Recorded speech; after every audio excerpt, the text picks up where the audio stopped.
69 anos.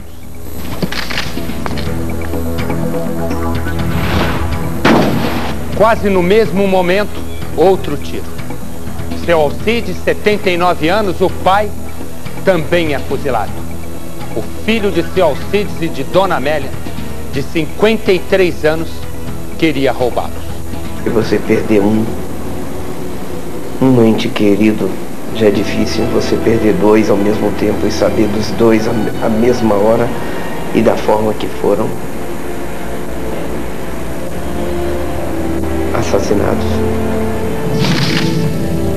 Papai vivia em função dos filhos, unicamente para a família. Só. Não era muito preocupada com os filhos que tinha. Quando eu soube que foi ele, realmente foi um choque muito grande. Meu pai era um homem que qualquer pessoa gostaria de tê-lo como pai. E a minha mãe também.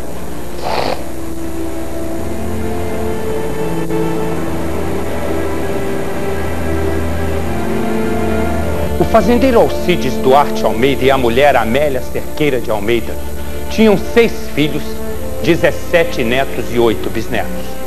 Uma família que via no casamento de seu Alcides e Dona Amélia um exemplo de amor, carinho e trabalho. Alcides e Amélia eram donos da fazenda Mirario, a 18 quilômetros da cidade de Tapetinga, no sul da Bahia.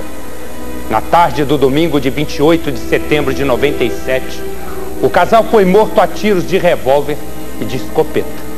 A escopeta é uma arma de repetição, que nós chamamos de shotgun, com a capacidade de 8 tiros, em uma distância pequena, é quase que inevitável a morte. Pode arrancar um pedaço da pessoa, né? Inclusive, quando o disparo foi feito em seu Alcides, ele tentou se defender com a mão, e ele teve quase que o seu punho amputado. E atingiu o peito, não é isso? Atingiu o peito. Além de quase amputar sua mão, ainda atingiu o seu peito.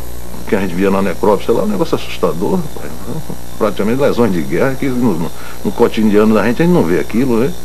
Você receber 2 tiros de escopeta, eu acho que tentar matar até a alma da pessoa. Alcides e Amélia viviam numa rotina tranquila entre a casa no centro de Tapetinga e a fazenda. Todos pensavam que eles não tinham inimigos. Tinham. E de uma crueldade impressionante. Que ele morreu de olhos esbugalhados.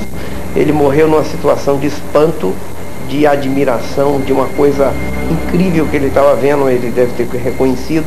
Eu notava que meu pai temia, porque ele era muito agressivo. Não só com meu pai, como minha mãe. É como você se sentir assim, sem identidade. Perder seu pai, sua mãe. E ainda assim, o causador sendo um irmão, né? É uma coisa muito terrível. Nunca passou por minha cabeça que o irmão meu fosse capaz de uma monstruosidade dessa. Antônio Carlos de Almeida confessou o crime ao ser preso em São Paulo, quase um mês depois do assassinato. Ele disse ainda que estava acompanhado de um cúmplice, o amigo e sócio Almir Domingos dos Santos, conhecido como Zu. Antônio Carlos matou os pais para pôr as mãos no dinheiro da herança o mais rápido possível. Dei 2 tiros em meu pai com 38. Só atirei meu pai. Sua mãe? Não, a mãe não atirei porque o revólver só tinha 2 tiros.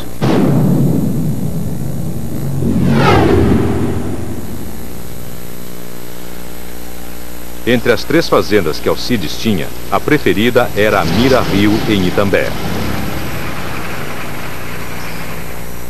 Ele conheceu Itapetinga, se encantou por Itapetinga e trouxe a família toda para Itapetinga. Começou a vida na batalha com minha mãe. Começou negociando com madeira e depois conseguiu comprar uma fazenda e daí ele começou a criar gado e nisso prosperou e fez com que deixasse os filhos numa situação privilegiada. Aquela fazenda, papai amava aquela fazenda, era o colírio dos olhos dele. Alcides passava a maior parte do tempo cuidando do gado, um patrimônio de R$1 milhão, construído com muito trabalho ao longo de 50 anos. A fazenda e os filhos eram tudo para Alcides e Amélia. E apesar de morar longe, mas ela não esquecia os filhos que tinha. Ligava para todos. Eu nem nessa praça gosto de vir, porque todas as vezes que eu vim aqui, todos os dias que eu estava aqui, de janeiro a janeiro eu almoçava aqui com meus pais. Se eu estivesse aqui na praça, meus pais mandavam me chamar. Eu ficava sentado nesse hallzinho, ele mandava me chamar para mim almoçar com ele. Antônio Carlos sempre foi considerado uma pessoa normal. Queria ser médico, mas não conseguiu passar no vestibular. Acabou fazendo fisioterapia e também entrou para a faculdade de Direito. Os amigos e parentes falam dele como um homem inteligente, mas explosivo. Eu achei o Antônio Carlos uma pessoa extremamente sagaz e dissimulada.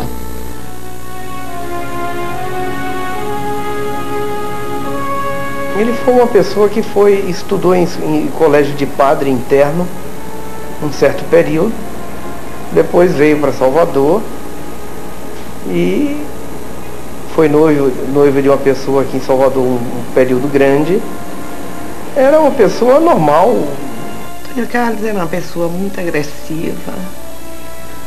Papai e mamãe tinham muito medo dele. As brigas de Antônio Carlos com o pai tinham sempre o mesmo motivo: dinheiro. O problema era tão antigo que já em 80, 17 anos antes do crime, seu Alcides tomou uma atitude que acreditava ser a solução para todos os conflitos da família. Pegou metade do que ele tinha, dividiu para todos os filhos, deixou todos os filhos em posição muito boa. Ele deu fazenda ao Antônio Carlos, assim como deu a todos os outros. Fazenda com gado. Ajudou o Antônio Carlos a montar uma clínica de fisioterapia em Itabuna. Apesar da partilha de metade dos bens, as coisas não saíram como seu Alcides esperava.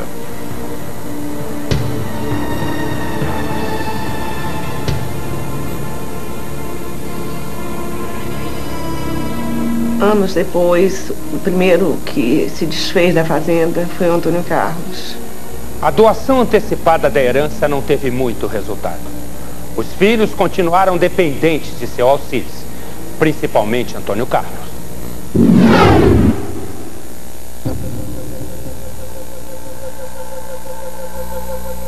Antônio Carlos continuou pressionando o pai. Dizia que precisava pagar dívidas. E o tom da conversa dele, quando o assunto era dinheiro, sempre foi agressivo. Não fala assim com o teu pai, Antônio Carlos! Dona Amélia tentava controlar o filho e tinha esperança de que tudo se acalmaria. Mas ela estava iludida. Afinal, 7 anos antes de matar os próprios pais, Antônio Carlos já pensava em dar um golpe neles. Tentou convencer os irmãos de que seu Alcides não tinha mais condições de tocar os negócios. O velho tá gagá. Vai acabar com o patrimônio da família. Antônio Carlos diz aos irmãos que é preciso tomar das mãos do pai o poder de decisão sobre o que fazer com o dinheiro da família. Na época, papai vendeu a fazenda, foi na época do plano Collor. E essa fazenda, ele vendeu e depositou o dinheiro no Banco Econômico. Foi na época que houve aquele plano, né? E daí, Antônio Carlos achava que papai estava dilapidando o patrimônio da família. Os irmãos não aceitaram a proposta, mas Antônio Carlos estava tão determinado a conseguir o dinheiro que partiu para o assassinato e arranjou um cúmplice, Almir Domingos dos Santos, o Zu. Antônio Carlos contou para seu sócio, Zu, que o pai dele mais uma vez tinha lhe negado dinheiro. Mais tarde, Antônio Carlos diria que foi Zu quem deu a ideia de matar seu Alcides e Dona Amélia. Zu negou ter participado do crime e acusou Antônio Carlos. O promotor do caso não se impressionou com a troca de acusações. Eles foram juntos e executaram o crime juntos também. Eu imagino que ele quisesse tocar um projeto dele de loteamento em Canavieiras. E como o pai relutou em ceder, ele achou por bem matá-los. Daqui a pouco em linha direta. Então aceitei a oferta dele. Minha mãe gerou o filho 9 meses e o próprio filho vir e terminar fazendo uma monstruosidade.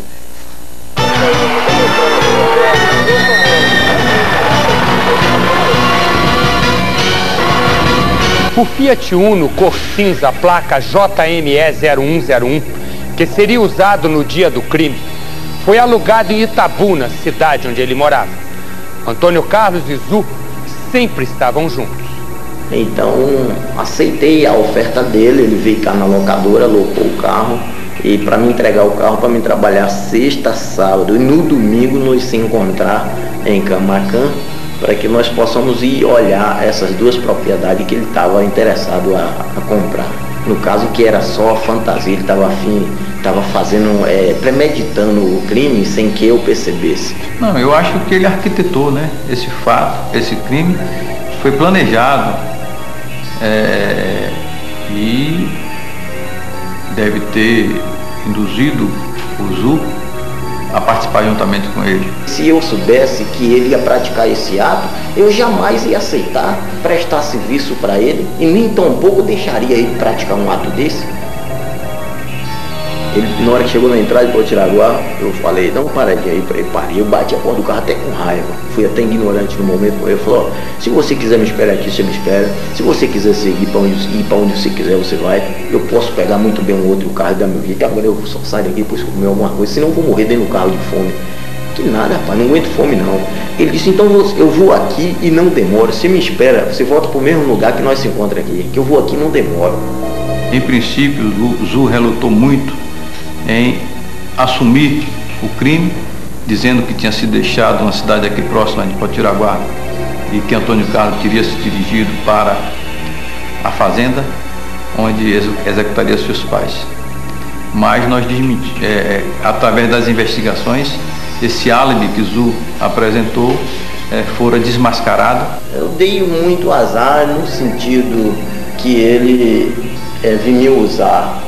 E também tudo, né? Com fome. Ele vinha me usar para me ir até ali, me deixar ali com aquela fome, dizendo para mim que ia olhar um gado mentindo para ir matar os pais.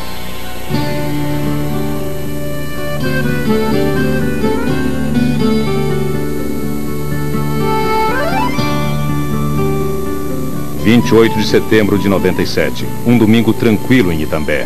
Antônio Carlos e Zu estavam prontos para o crime.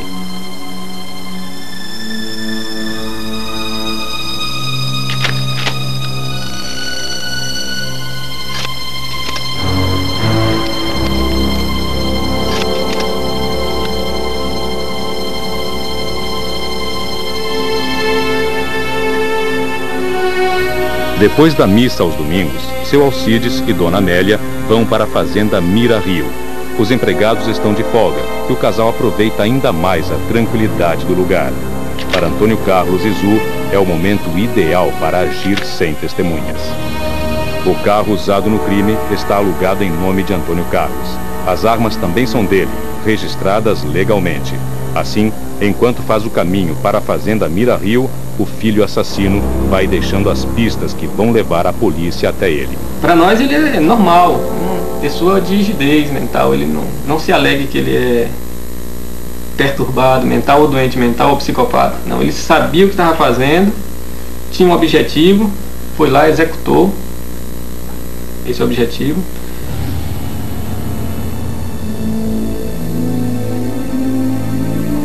Agora, nada mais deteria Antônio Carlos.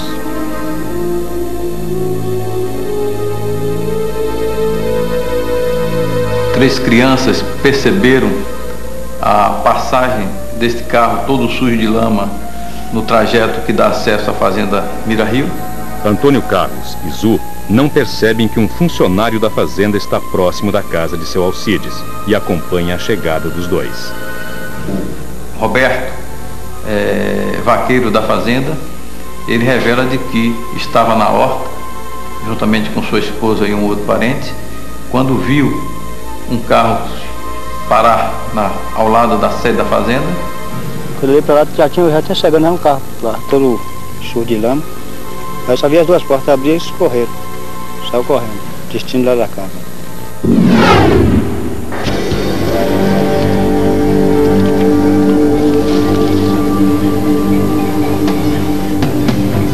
Foi dito pelo próprio Antônio Carlos de que no momento que ele chegou aqui, a mãe o reconheceu.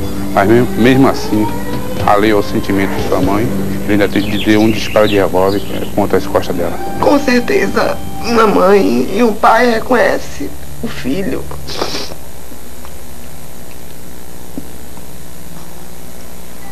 Quem não reconhece a voz de um filho, o olho de um filho?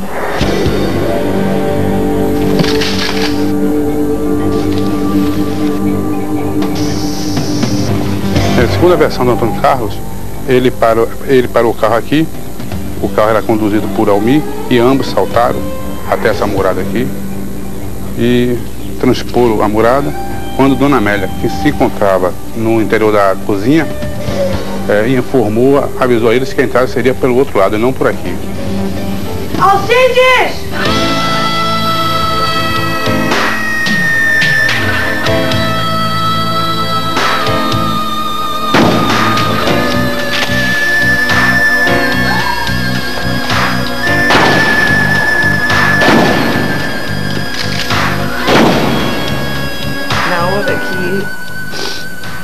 Que aconteceu, eu acho que eles devem ter passado pela cabeça dele que ele gerou, minha mãe gerou o filho 9 meses e o próprio filho vir e terminar fazendo uma monstruosidade.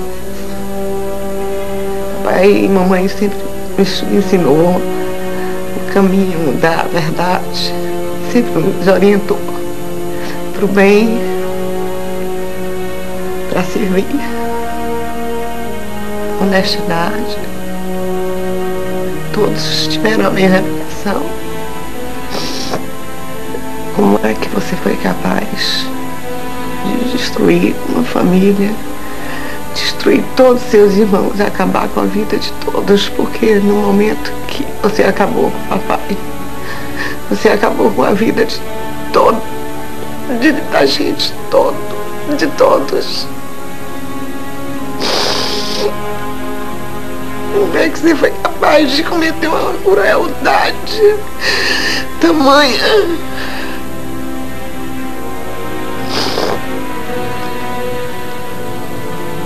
O corpo do senhor Alcides estava estendido aqui, com a cabeça para baixo do banco, e o corpo de Dona Amélia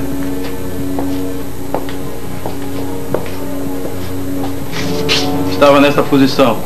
Aí depois o carro saiu por aqui, peguei o cavalo lá no curral, por de lá foi na firma lá, o rapaz telefonou pra gente, telefonou pra Zequinha.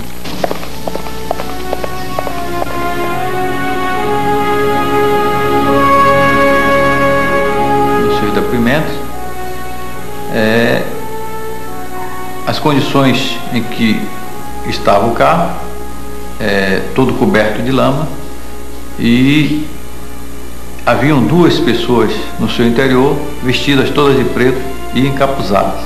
Um ente querido, já é difícil você perder 2 ao mesmo tempo e saber dos 2 à mesma hora e da forma que foram assassinados. Viemos para casa deles, chegamos aqui, estava uma multidão de gente. Aí pronto, eu entendi tudo. Eu entendi que ele não estava mais. Mas ainda tinha esperança. A cidade foi para o velório de seu Alcides e Dona Amélia. E lá estava chorando o filho assassino. No velório da casa de seu Alcides e de Dona Amélia, a dor de amigos e parentes. Antônio Carlos chega mais tarde e chora como se sentisse a perda dos pais. A cidade ficou parada, não é? Um absurdo. Não tinha inimigo de jeito nenhum. Aconteceu um negócio desse, é muito estranho, né?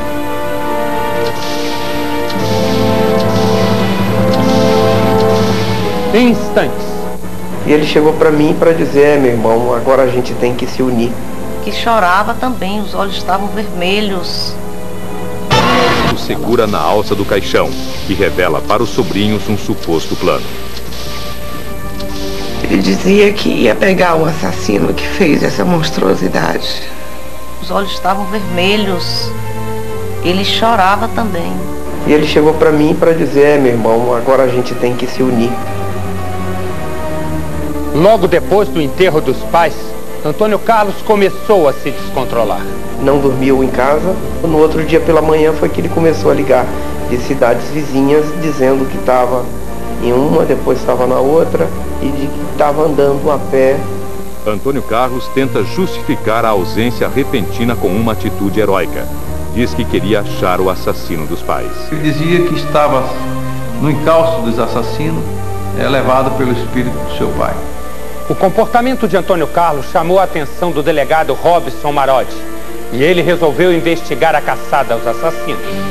Antônio Carlos foi convocado para depor e logo passou a ser o maior suspeito do crime. E em Tapetinga, nós tomamos suas declarações e encaminhamos ele para se submeter a um exame de pólvora combusta no Departamento de Polícia Técnica de Vitória da Conquista. Esse exame, embora não acusasse pólvora combusta, mas ele não sabia desse detalhe. Sob suspeita, Antônio Carlos tenta se antecipar ao resultado da perícia, mas dá um passo precipitado. Ele se apresentou à delegacia e contando-nos de que tinha dado 2 tiros comigo. Isto para nós nos deu, melhor dizendo, a impressão de que ele estava mentindo. O cerco da polícia se fecha. Antônio Carlos vai cometendo erros cada vez mais graves. Chega a tentar incriminar um fazendeiro da região, dizendo ter emprestado a escopeta para ele. Mas a arma é apreendida pela polícia uma semana depois do crime, na casa de Zu. Antônio Carlos e Zu marcam um novo encontro. Eles tentam armar uma estratégia para se livrar das suspeitas da polícia, mas não conseguem chegar a um acordo.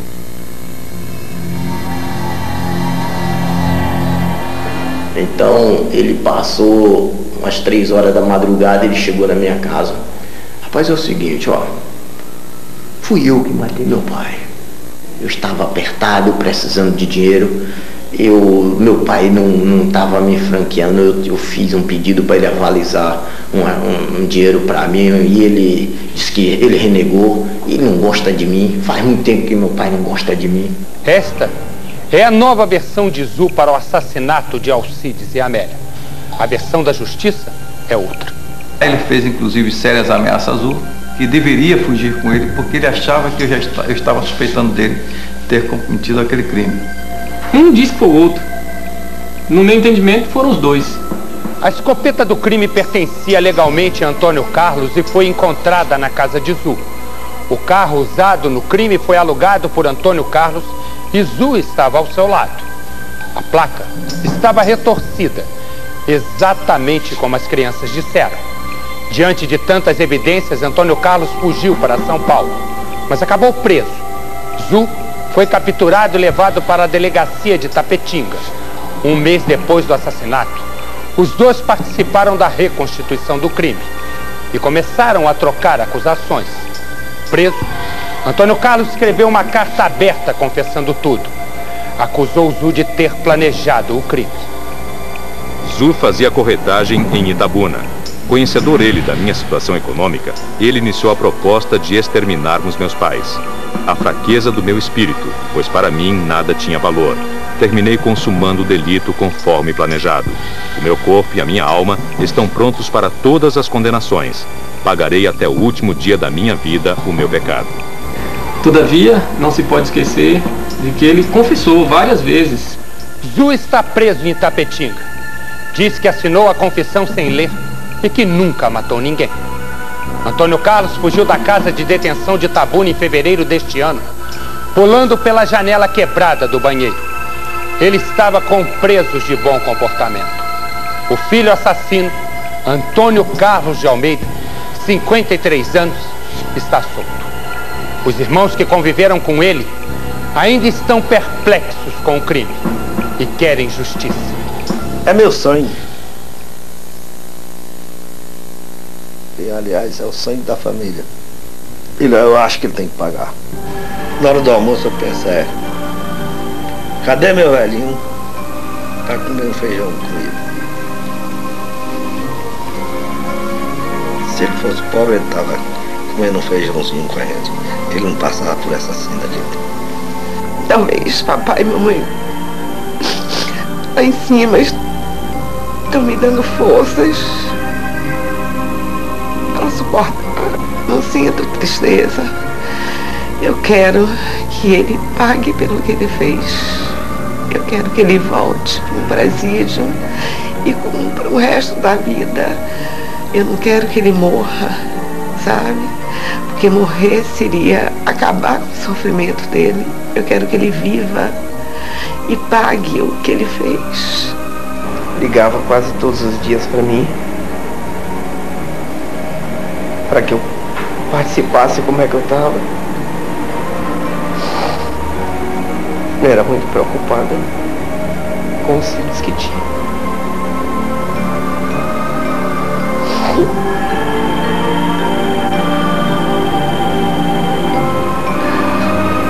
Se você tem alguma pista que possa levar a Antônio Carlos de Almeida, ligue para a linha direta, Rio de Janeiro, 547-9040. Sua identidade será mantida no mais absoluto sigilo.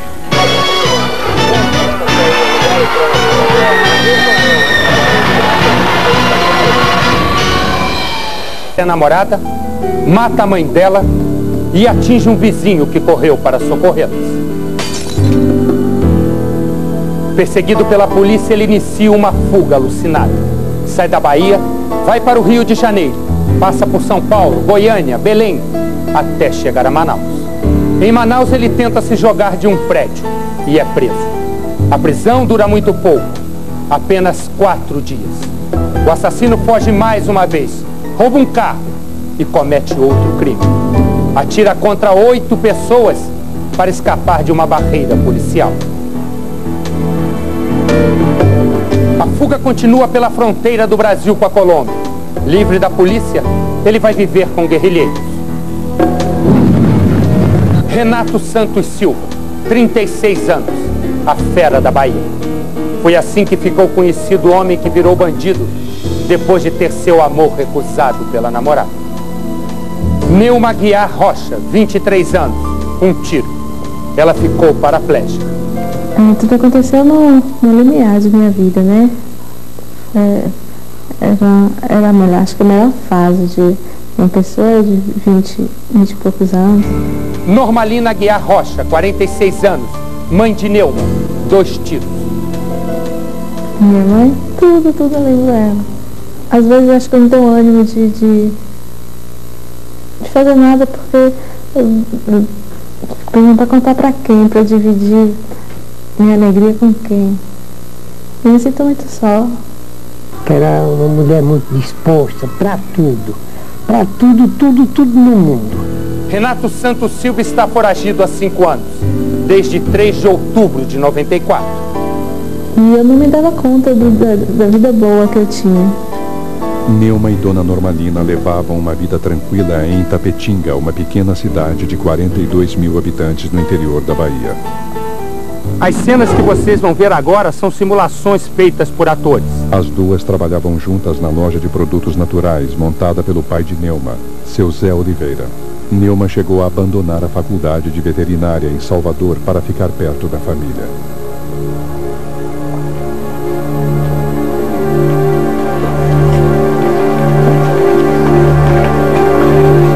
Eu não tenho a dizer, porque ela era com a conduta muito boa, né? Não tinha namorado, disse que não queria casar, queria estudar e tal. Sempre alegre, mas quando a gente olha assim para ela, a gente tem tristeza, né? Grande. Eu sempre falo, Se eu conheço uma heroína, se eu conheço um herói, eu conheço Neuma. Porque Neuma enfrentou uma guerra psicológica enorme. Neuma enfrentou uma batalha da vida dela. Junho de 94. Neuma tem 23 anos. Quer casar e ter filhos. É quando aparece Renato Santos Silva. Eu sempre tive relacionamento sério, né? Nunca fui de namorando já.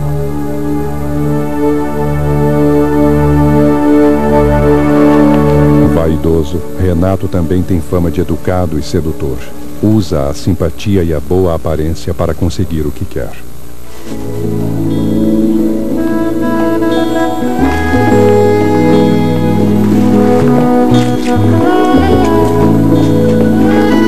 Ele era uma pessoa que, apesar das atrapalhadas que ele fazia, ele realmente era um cara de uma boa aparência, se vestia bem.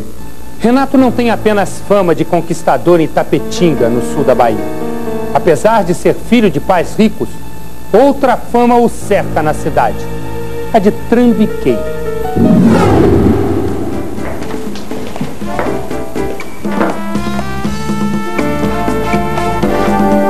Herdeiro de um dos principais hotéis da cidade, o Del Rey, Renato gasta tempo e dinheiro com jogatinas, drogas e mulheres.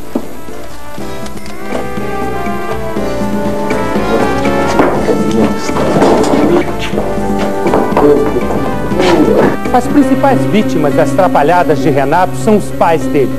Uma vez, para conseguir dinheiro, Renato inventou que tinha acertado sozinho na quina da lote e anunciou a mentira ao vivo na rádio da cidade.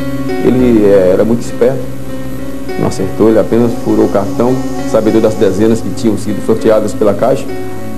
Minutos antes, ele desceu a uma das casas lotéricas e furou o jogo com as mesmas dezenas que tinham sido sorteadas. Mas um dia, dois depois, a gente realmente ficou sabendo de que não foi nada daquilo que ele tinha dito, né? Não acertou. Bom dia, Itapetinga! Bom dia, ouvintes da rádio Fascinação! E esta música vai para você que está apaixonada!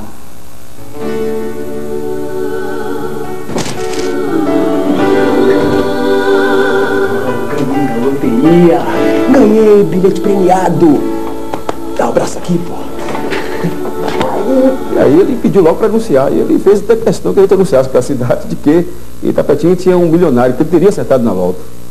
E atenção, ouvintes, interrompemos nossa programação para uma notícia urgente. O ganhador da quina desta semana é de Itapetinga. Eu lembro, foi o maior rebu na cidade, gente procurando ele. E o milionário quem é? É o Renato Silva Santos. Renato comemora o falso prêmio e aproveita a situação para pedir dinheiro ao pai. Diz que precisa desaparecer rápido de Itapetinga para se livrar dos pedidos de empréstimo. O pai acredita na mentira. Antes de pegar a estrada, um novo golpe.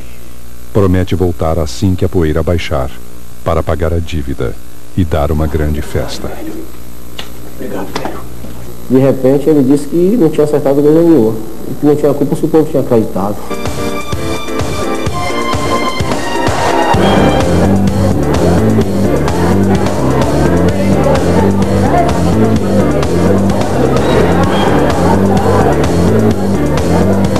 O dinheiro do pai foi gasto, como sempre, na noite de Salvador.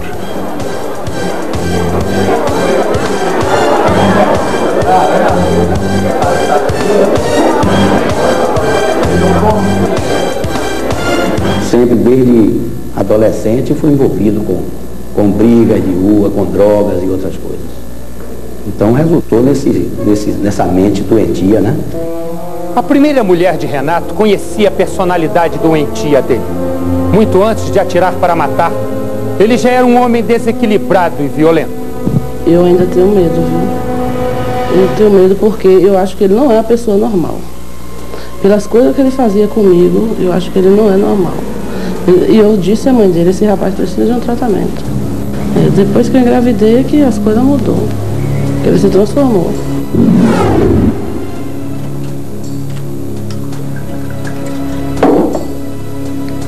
Joseilde conheceu Renato em 83. Ela com 17 anos, ele com 18. Da paixão de adolescentes veio a decisão de casar. Os pais dela foram contra. Mas Joseilde insistiu. Os dois se casaram, tiveram uma filha. Em pouco tempo ele revelaria toda a sua agressividade. Chegou até a dizer que para mim entrar no carro dele, senão ele me mataria. Porque eu passei os 9 meses da minha gravidez, ele me maltratando. Joseilde tenta se separar, mas ele reage à ideia com irritação. Numa noite, Renato chega a ameaçar Joseilde e a filha recém-nascida com uma faca.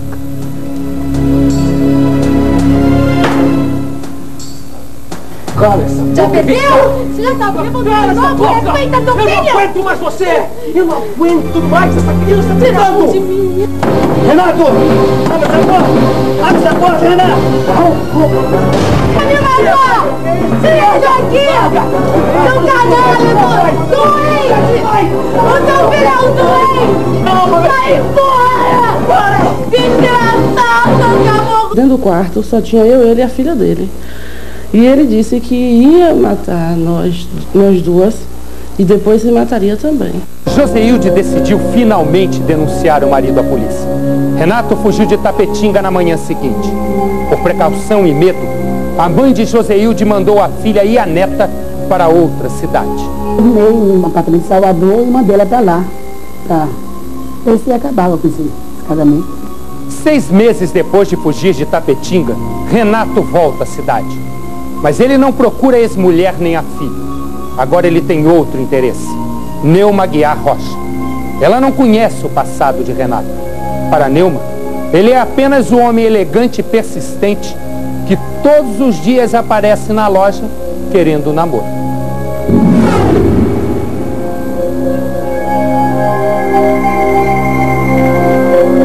O charme e a sedução de Renato acabam vencendo a resistência de Neuma e ela aceita namorar com ele.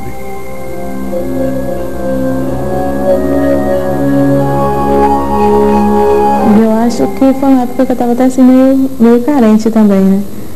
Acho que foi mais por isso que eu me envolvi assim tão rápido com ele. Neuma e Renato vivem uma paixão fulminante. Ela cada vez mais envolvida e fascinada. Ele carinhoso e sorridente, mas sempre tomando cuidado para evitar conversas sobre o passado.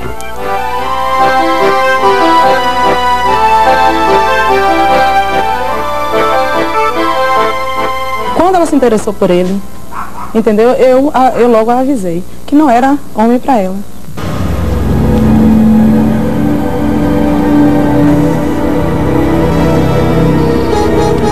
O pai de Neuma resolve interferir no namoro e conta para a filha tudo o que se fala na cidade sobre Renato.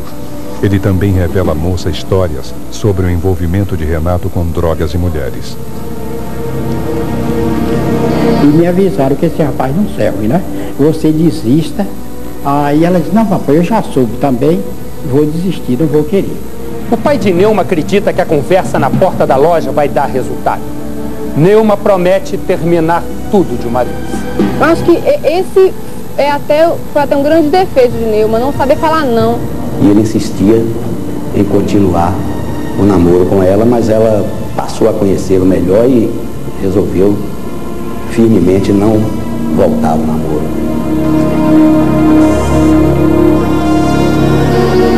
O rompimento de Neuma e Renato é inevitável. Vem cá, meu pai. Ele percebe que não existe mais argumento para manter o namoro. Dona Normalina acompanha tudo e conta ao marido Francisco que Neuma está deixando Renato.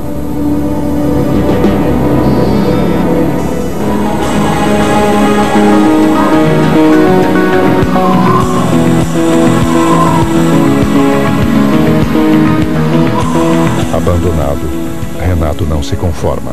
A paixão frustrada começa a se transformar em ódio.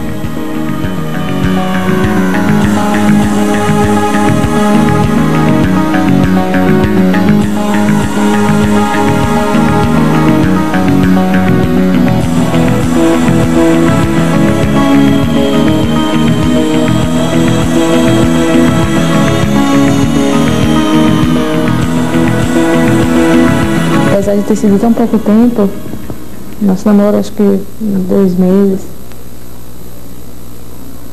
E aconteceu tanta coisa em tão pouco tempo. Assustados com o comportamento de Renato, os pais de Neuma decidem mandar a filha para fora de Itapetinga durante alguns dias.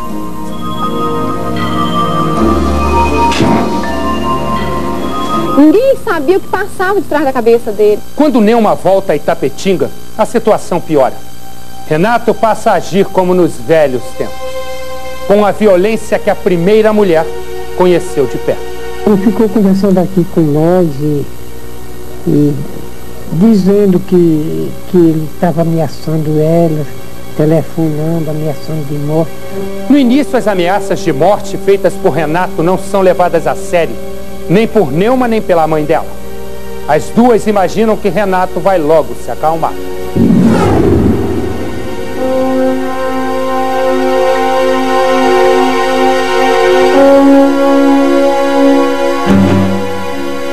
Renato não perdoa o fim do namoro. Ele pensa em como se vingar de Neuma e da família dela.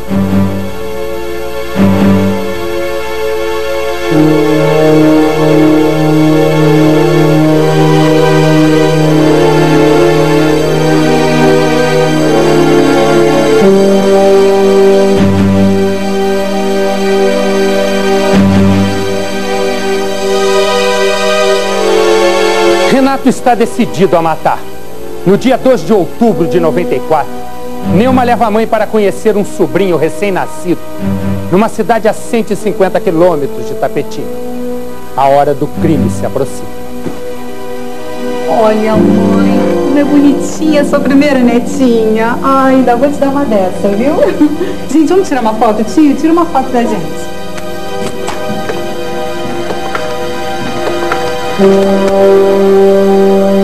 Neuma e Dona Normalina têm que voltar logo para Itapetinga. O dia seguinte, 3 de outubro de 94, é dia de votar para presidente do Brasil.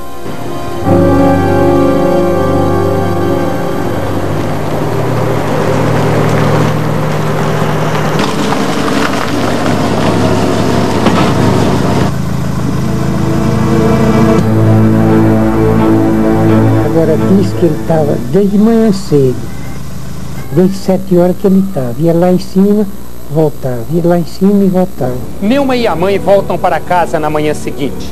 Durante as 2h30 de viagem, elas conversam sobre o bebê recém-nascido e sobre Renato. Neuma está tranquila.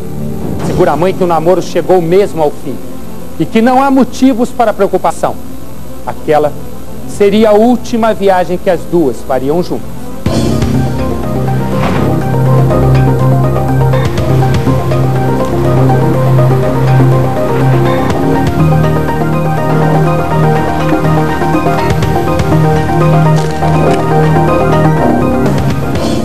Uma vez dirigindo, que parou o carro no portão, ele estava escondido atrás do muro, né? Se apresentou-se.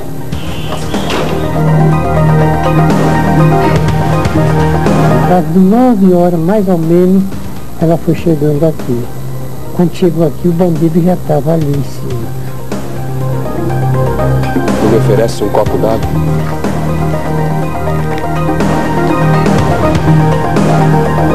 A explosão de ódio de Renato, o assassino, no próximo bloco.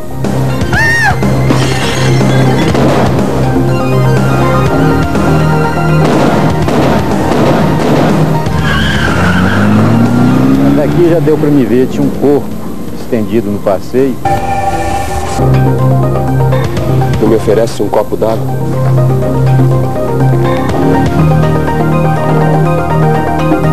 Ele estava escondido atrás do muro, né? Se apresentou-se. Pediu água, né? A explosão de ódio de Renato, o assassino. Eu não quero água nenhuma. Eu quero matar você! Aí Norma disse, você não mata não que Deus não quer. Porque ela era crente, é muita fé em Deus, né?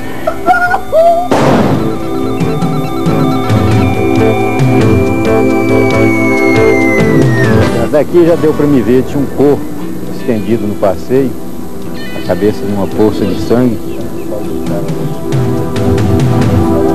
Exatamente aqui, nesse local. Ricardo fere Neuma no pescoço, mata a sogra friamente e foge. Rouba um carro e passa no hotel do pai. Ele tinha planejado tudo. A mala já estava arrumada para mais uma fuga.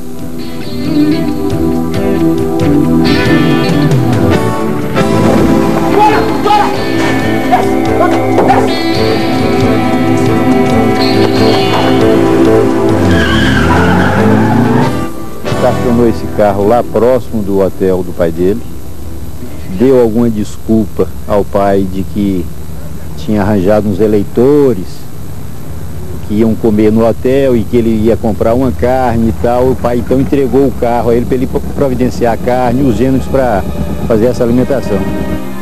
Como sempre, Renato mente e consegue com o pai o dinheiro e o carro de que precisa para fugir de Itapetinga. Mas antes de sair da cidade, ele decide voltar ao local do crime. A empregada aqui do vizinho apontou para lá e me disse que tinham atirado em alguém nessa direção.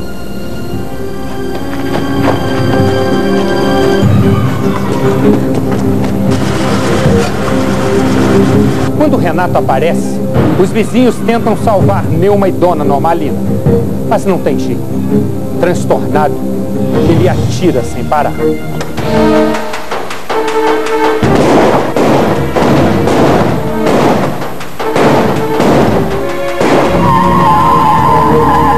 Tentou várias vezes me acertar, atirar em mim. Eu abaixava, quando eu levantava, ele levava a arma para atirar, eu tornava a abaixar e tal. Em uma dessas que eu levantei, ele atirou, pegou aqui no muro.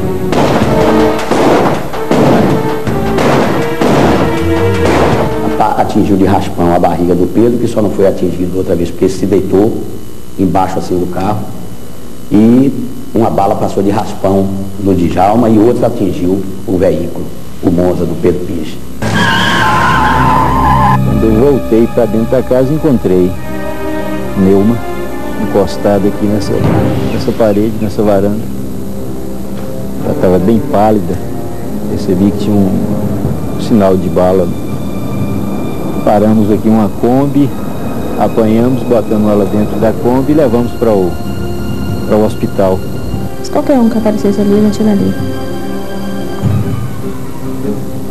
Mas foi uma coisa premeditada, tanto é que ele tinha arrumado a mala dele, foi uma coisa premeditada já. Neuma ficou paralítica e perdeu a mãe, sua melhor amiga. Ficou internada no hospital durante 4 meses. Renato, foragido, não se arrependeria de nada.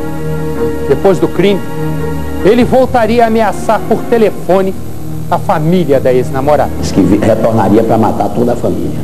Renato foge de Itapetinga e vai para São Paulo. Começa então uma vida de fugas e de crimes seguidos. Em São Paulo, Renato é localizado por meio de uma investigação das ligações telefônicas que fazia. Ele foge novamente, agora para Manaus.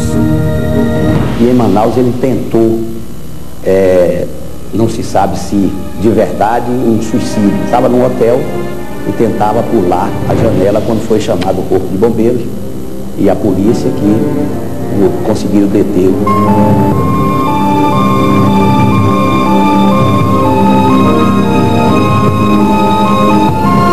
Direto da prisão em Manaus, Renato telefona para um radialista de Itapetinga e dá uma entrevista contando os detalhes do crime e da fuga.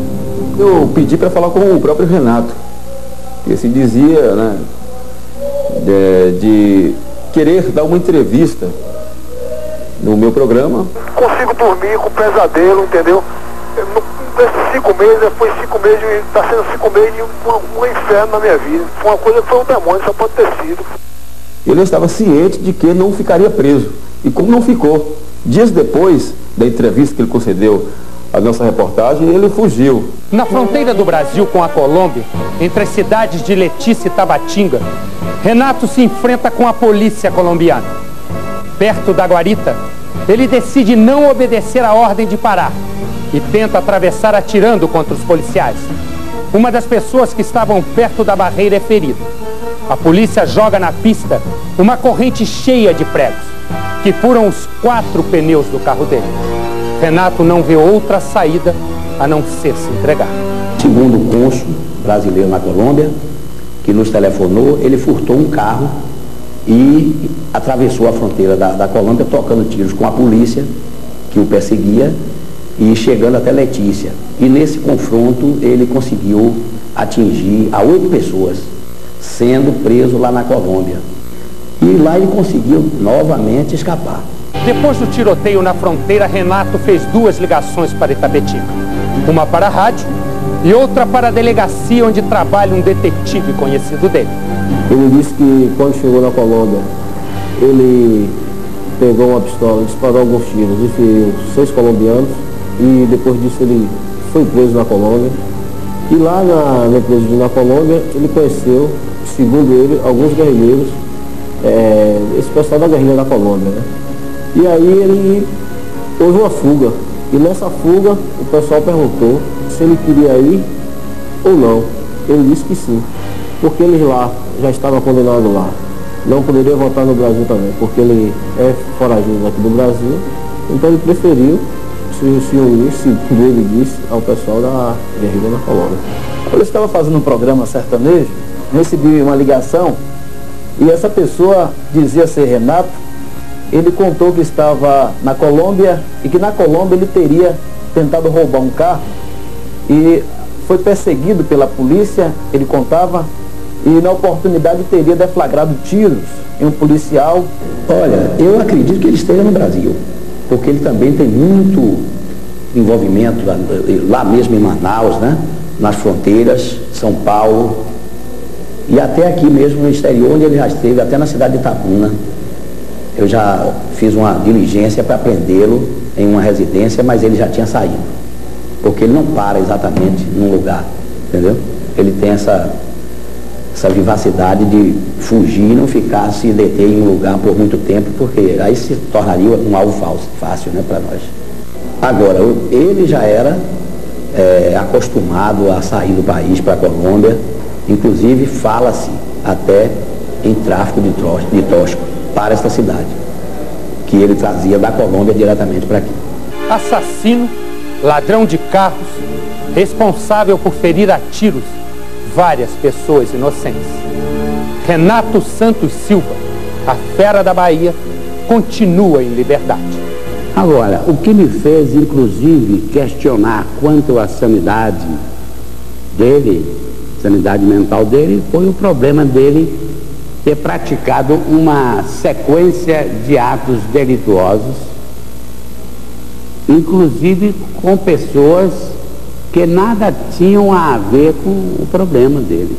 Então o processo está suspenso, aguardando a prisão dele para ser encaminhado ao manicômio judiciário em Salvador, realizado o exame de insanidade mental, vindo o laudo para os autos, aí nós vamos ter a possibilidade de saber se ele é inimputável mesmo ou se pode ser julgado pelo tribunal do júri. Quando os filhos estão no domínio da gente, a gente ensina, dá exemplo, ensina o caminho, dá amor, dá carinho. Como eu tenho a minha consciência que eu dei carinho aos meus filhos e dou até hoje. Então, o meu praticou esse ato depois de 32 anos. Porque enquanto era pequenos, mais novos, então o maior exemplo que o meu esposo deu em primeiro lugar, Cristo, a igreja, e em segundo lugar, exemplo de trabalho e ser honesto. Então só erra, só pratica um ato desse, é uma força maligna. Eu não tenho outro pensamento a não ser isso. Eu era um homem de 80 anos, eu só queria acabar com a vida dele e pronto. Eu não nego isso nunca. Agora hoje, né, já estão fazendo 5 anos, talvez a gente tenha pedido muito a Deus para mudar a natureza da gente, mas no momento eu não garanto nada por mim. É muito monótono. Às vezes passo o dia que eu não acordo, durmo o dia todo, para o tempo passar mais rápido. só dormir, eu queria dormir, acordar quando tudo tivesse acabado. Não quero que ele pague com a vida, não. Mesmo porque ninguém tem o direito de tirar a vida de ninguém. Não é porque ele fez isso que eu quero sofrer ele, não. Se você sabe onde está Renato Santos Silva, ligue para a linha direta. Rio de Janeiro, 547-9040. Sua identidade será mantida no mais absoluto sigilo. Não mandei matar ninguém. Renato é acusado de deixar paraplégica a namorada e de assassinar a mãe dela numa tarde de fúria. O crime foi em outubro de 1994, na cidade de Itapetinga, no interior da Bahia. Renato já esteve preso 2 vezes, mas sempre conseguia fugir. Renato namorava a Neuma sem o consentimento da família da jovem. Ela então resolveu terminar o namoro. Rejeitado, Renato foi até a casa de Neuma. Primeiro matou a mãe dela e depois atirou em Neuma pelas costas. Na saída, Renato descarregou a arma contra os vizinhos que tentavam ajudar a namorada ferida. Preso em São Paulo, a fera da Bahia parecia não se importar com a violência que cometeu. Estava tranquilo ao voltar para a cadeia. Em entrevista ao Linha Direta, ele confessou o crime. Perdi a cabeça, fui lá, peguei minha arma e cheguei lá, saí disparando em todo mundo. Eu acho que você soube também, né? Que eu peguei o revólver, eu carregava e saía todo mundo com carro, dando na rua, atirando em todo mundo na rua. Eu não sei se quem morreu, quem não morreu, você entende? Foi um momento assim de, não sei, uma loucura assim, só pode ter sido, né? Foram 2 fugas e para cada uma delas, Renato tinha uma história incrível para contar. Você não soube o que aconteceu comigo na fronteira? Não. Que eu disparei em todo mundo na fronteira, feri 11 pessoas. Você não ficou sabendo disso? Não, o que aconteceu? Tabatinga e Letícia, antes de eu entrar em Colômbia, me reconheceram lá. Eu estava lá trabalhando e tudo. Acontece que a Polícia Civil de Manaus queria me matar. Acontece que eu estava lá, chegaram disparando em mim em um carro. E eu saí disparando em todo mundo também. E foi como eu cruzei fronteira colombiana que eu caí preso em Colômbia. Me colocaram junto com 2 guerrilheiros presos, né? Foi quando entrou a guerrilha dentro da cadeia lá e levou os 2 guerrilheiros e me levou com eles. Aí eu fui obrigado a ficar com eles. Passei quase 6 anos com ele. Aí eu fui obrigado. Depois eu consegui me desertar da guerrilha. Me desertei e cheguei até o Brasil e vim pra cá, né? Durante a entrevista, Renato admitiu que tentou subornar a polícia para ficar em liberdade. Eu quero dar parabéns pro Dr. Ivo Pinheiro, né? Porque eu mandei oferecer $40 mil para ele deixar eu embora e ele falou que não aceitaria, você entende? Então eu quero dar parabéns por ele, por isso. Quer dizer, você tenta corromper e ao mesmo tempo dá parabéns porque ele não aceitou. Não, parabéns pelo seguinte, porque é o seguinte, eu acho o seguinte, nesse momento agora, eu acho que você sabe que no Brasil, a gente está no país, se você tem dinheiro, às vezes você pode comprar tudo, né? E revelou que ao se sentir rejeitado pela namorada, pensou em cometer novos crimes. Às vezes eu pensava de voltar lá e matar, entende? Não sei, alguma coisa assim ruim na minha cabeça, entende? Eu acho que, não sei, é um momento de fraqueza assim, né?